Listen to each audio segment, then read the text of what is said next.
None of the players has arrived it എന്നുള്ളതാണ് എന്ത് question.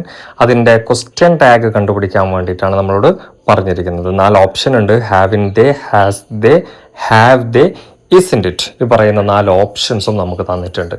അപ്പോൾ ഇതിൽ ഇതിൻ്റെ ക്വസ്റ്റ്യൻ ടാഗ് ഏത് വരും എന്ന് നോക്കാം. അതിനു മുമ്പ് ഞാൻ നിങ്ങൾക്കൊരു റൂള് നിങ്ങളോടൊന്ന് പറഞ്ഞു തരാം. അതിൽ നിങ്ങൾ ശ്രദ്ധിക്കേണ്ടത് ഇതാണ്.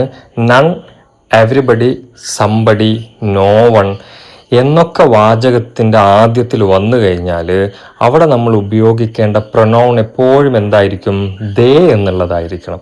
അപ്പോൾ ദേ എന്നുള്ള പ്രൊനൗൺ ആയിരിക്കണം. അപ്പോൾ വാക്കുകൾ ഓർമ്മിച്ച് വെക്കുക. None, everybody, somebody, no one തുടങ്ങിയ വാചകങ്ങളൊക്കെ വരുമ്പോൾക്ക് അവിടെ ടാഗിൽ നമ്മൾ ഉപയോഗിക്കേണ്ട പ്രൊനൗൺ എന്തായിരിക്കണം? ദേ ആയിരിക്കണം. അപ്പോൾ ദേ നമുക്കറിയാം. ദേ എന്ന് പറഞ്ഞു കഴിഞ്ഞാൽ എന്താണ്? അതൊരു ബഹുവചനമാണ്, അതൊരു പ്ലൂരൽ ഫോമാണ്. അപ്പോൾ അതിൻ്റെ കൂടെ നമുക്ക് എന്ത് ചെയ്യാൻ പറ്റില്ല? നമുക്ക് ഹാസ് എന്ന് പറയുന്ന സിംഗുലർ ഉപയോഗിക്കാൻ വേണ്ടി പറ്റില്ല.